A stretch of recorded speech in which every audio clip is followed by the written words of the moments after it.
In this video, we are going to create a sample PMP application and walk you through the process. We're going to paste in some sample data as well and address some common questions that come up as a result of filling out the application. As we get started, we need to go to pmi.org and click on certifications.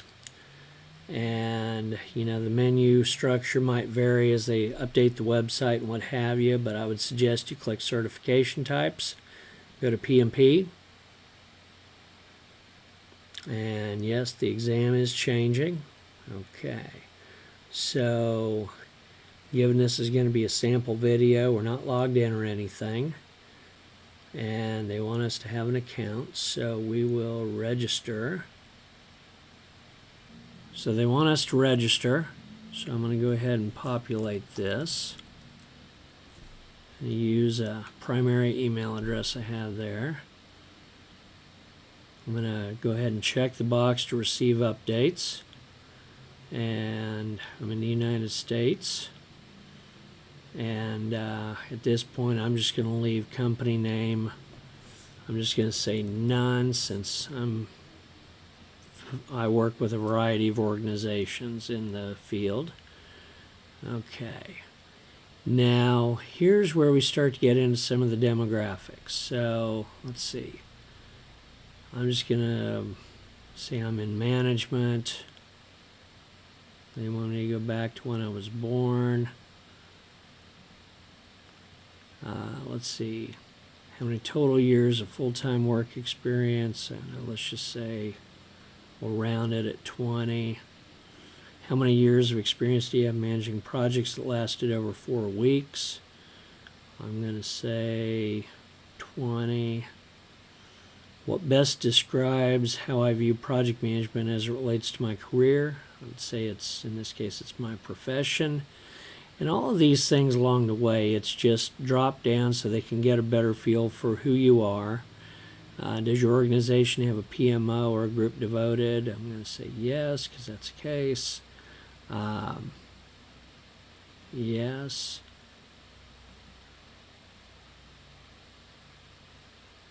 Okay. And again, these things, don't overcomplicate them. Just answer them straightforward and the best you can. And, and just like this, they want to know the industry you work in. Here we go, and then I'm just going to leave this blank because it's, let's scroll through what we got there. I'm just going to choose that, so yeah, that and that. Now, in this case, let's see, I don't know, for our purposes, I guess I'll need to mask this out, but let's see.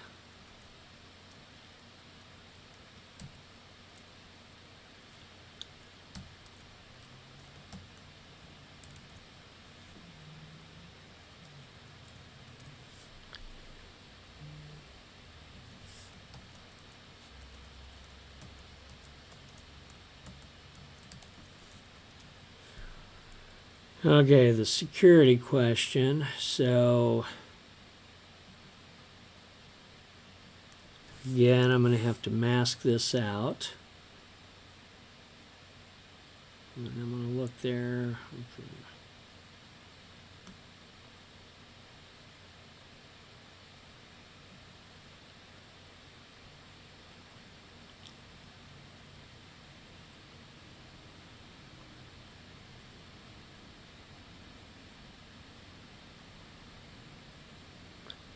Okay, so there we have, we're logged in now.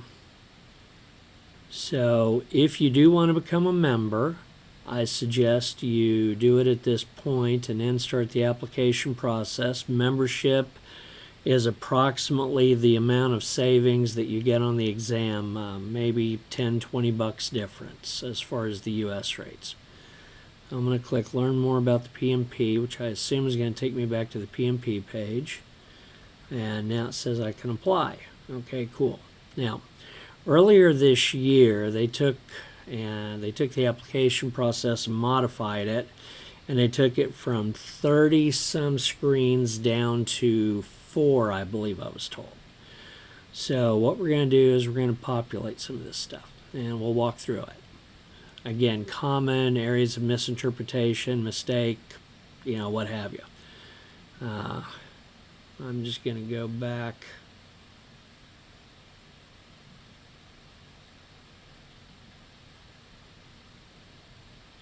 So you want to see the year range. Some people worry about, well, what year, why do they care about the years, or what do we need to do? And, you don't sweat it. Just answer things the best you can. And that's, these drop downs, it lets the PhD people that do their statistical analysis be able to say so many percent of the people come from business admin versus engineering versus this or that, or such a percent of the people have a bachelor's, what have you. And again, I'm just populating some dummy data in here.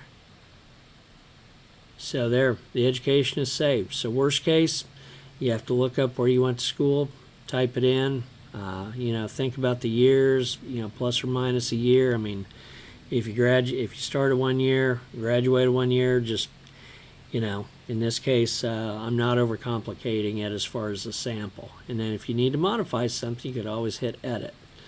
Now, professional education, so let's see, enter your professional education courses related to the certification, starting with the most recent. Now, this is where we are talking about a class that you would take, or classes that would qualify for the 35 contact hours of training. So let me clarify.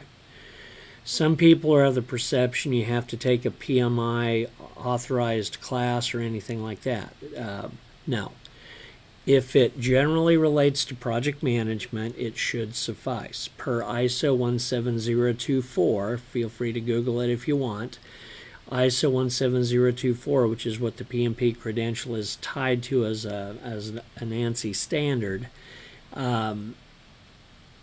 they cannot require their own training if other training would produce a similar result, I think is the phrasing. And so you could have taken a project management class in college, you could have taken, Scrum Master class and an Intro to PM class at work.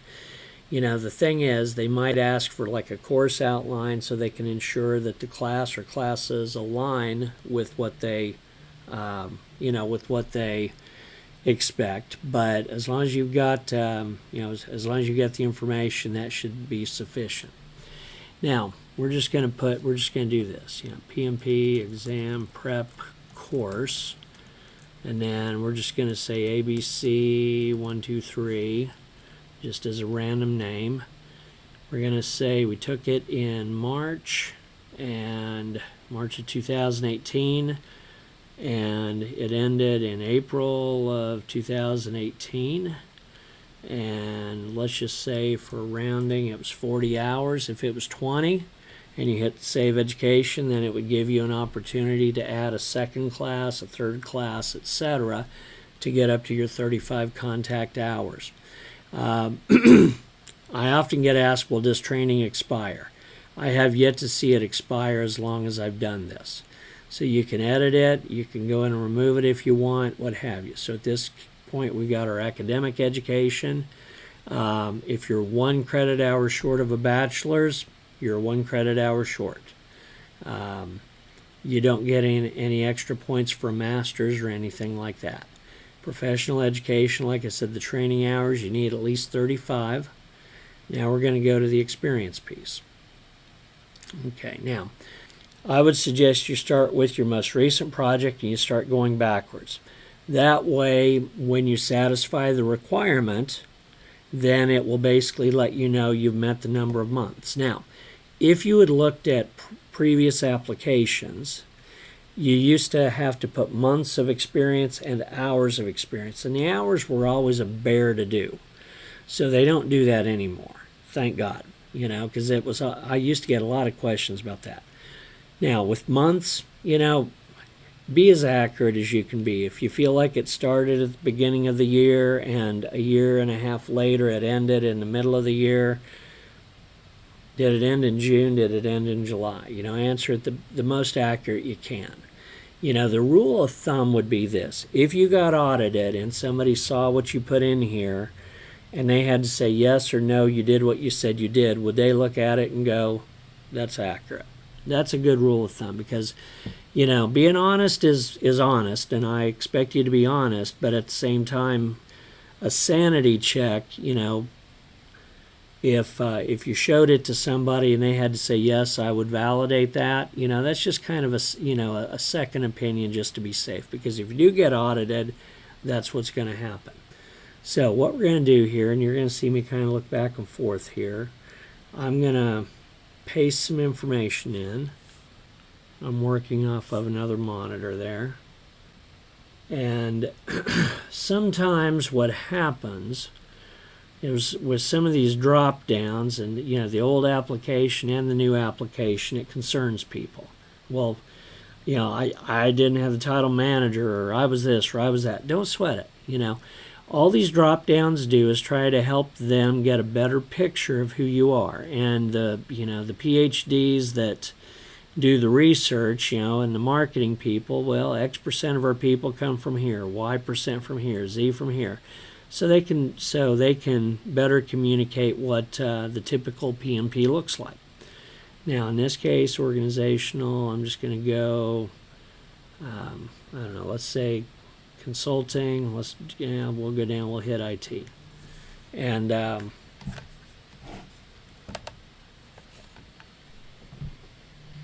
so traditional, agile, and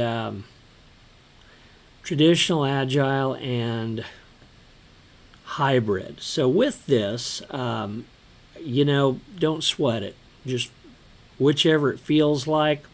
Let's just say, if it were hybrid, okay, choose hybrid. Team size, it doesn't have to be too big, doesn't have to be too small. It is what it is. If it's 5 to 9, you choose 5 to 9. Now, I was recently asked, well, what about budget? I don't know. What do I say? Well, think about it. Ask yourself what number seems to fit, and if somebody else was looking at this, would they agree with that? If you said it was a $10 million budget and your company only brought in $1 million a year, that's probably not going to add up. But if it was the biggest project you did that year and your company brings in about $1 million a year, my guess is the budget's less than $1 million, as an example. Now, in this case, I'm going to go over here and I'm going to look at my dates that I typed. And I'm going to say February. I'm going to go over here. I'm going to look at my dates I typed. I'm going to put in February 17. And then I'm going to say in progress. So that's going to, show that it's current through now. Now, this is probably the biggest thing beyond the budget and just being uncertain about these drop downs that you're going to have to do. The positive here is they don't cap you loosely on the amount of characters or words. In the old application, it was like you got this little box, it won't scroll, and you got to type these things in. And people would get caught up in the technical details of what they were doing, and PMI cared more about your project management deliverables, and I would tell people, don't get into what database were you using, don't get into, what deployment methodology, technology, they care about the project management. Now, I am pleased to see they elaborated a bit more here, and you can scroll. So a high-level description that summarizes your experience, that includes the project objective or goal, the outcome, not just what we did, but what we created, your role, which does not necessarily have to have been the title project manager. You might have been team lead or tech lead, and because it was very technology intense, you were the be-all, end-all decision maker and person running things. And then your responsibilities and deliverables. Now, this could be two things typically. Project management deliverables are going to be things like, I created a schedule, I managed the product backlog, things like that. Project deliverables are going to be things like, we cut over a new network, we decommissioned a bunch of servers, things like that. So probably it's going to be a little of both. With my sample data, that is going to be a little of both. So I'm going to paste some things in here. So I've got experiences I'm going to paste in. So I'm describing what we did, what we got out of it, things like that. I'm going to take the project objectives, paste that in next.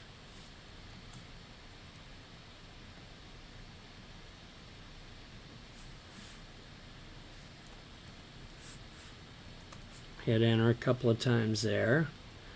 I got outcome.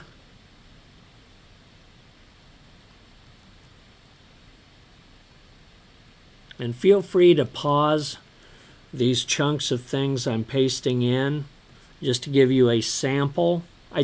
Please don't retype these, but to give you a sample as far as the sort of things that, the sort of things that, you could document based on your specific project. Again, don't type these word for word or anything, because unless you actually did this, that's not accurate or honest. But these give you an example of, for example, what responsibilities look like, the sort of degree of detail that's sufficient. And then deliverables are coming up now, so there we go as well on that. And if we look, we're at 302 words, and the typical response is 205. And let's save that, and let's see what that looks like.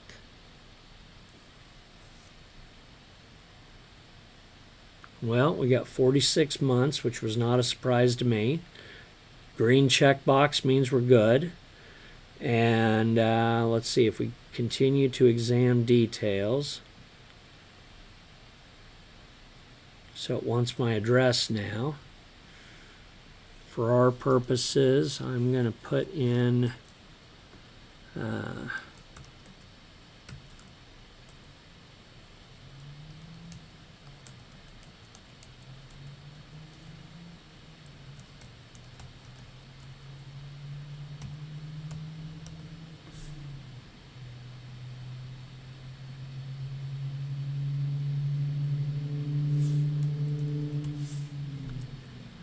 and I'm going to save the address. I would suggest you use a home address, especially with all the COVID stuff going on. I mean, even if you're going to be at your job for a while, there's no assurance that if they sent something there that you would see it in a timely fashion. And then, and I'm going to pull up, let's see, I'm just going to put that in there. Save phone. Where do I want to take it? I'm going to take it in. Want to take it in the U.S. Now, if you need special accommodations, you would click the yes button. So, for example, I had a student that was a type 1 diabetic once, and I didn't know that much about it then, but he said, like most people keep their blood sugar, plus or minus about this, he kept his like this. As a result, he was not able to make it through 4 hours easily, so he ended up getting 8 hours to take the full test. He could take in testing supplies, insulin, food, things like that. Had a gentleman that had a brain injury. He was able to take the test over 2 days on paper. I've got a current student that's got ADD, and she's worked with her doctors to get blessing to be able to have longer on the exam, so she can focus better. So if you do need special accommodations, it might take longer typically to get the test scheduled, and you're going to have to provide some paperwork, verification, etc. You're not just going to say, I need extra help, and they just automatically give it to you. So just be aware, this test will test you. And if you've got a potential vulnerability, if you need extra time, resources, etc., click the yes button. And we agree. Accurate and complete. And this is a sample. This is a sample. Now, I'm not going to submit the application at this point because I have created it and done everything I need to do, but I'm not going to submit it at this point, because then that would be, that would be getting it, outside of simply sample or dummy data, if you will. So that's the thing. One thing to remember as well, you don't necessarily need to do it all in one sitting. You could populate it with what you know, come back, look at it, populate it with some additional data, things like that. You could even type some things up in Word like I did and then paste them in. So there's nothing wrong with, coming back and revisiting it. So you can save it and then come back, open it up, add things to it when you're ready. Then you hit submit. Until you hit submit, they don't see it necessarily. They don't care about it necessarily. Now, let me also say, if you get audited, then you would be notified either when submitting or when you go to schedule the test. And at that point, I've heard two things. I heard they either call a point of contact and just talk to them like, hey, blah, blah, blah, or that they give you PDFs and you would give them to that person to fill out, and then they would sign across, or they would fill it out, sign it, seal it in an envelope, sign across the seal, give it back to you. Then you would get it to PMI as a whole package, like your degree or diploma, your completion cert from the training, your experience verification. You would get that to PMI. So I don't know if with COVID they're maybe doing things with the phone a bit more than normal, or if it's kind of case by case between the phone and the PDFs being printed out.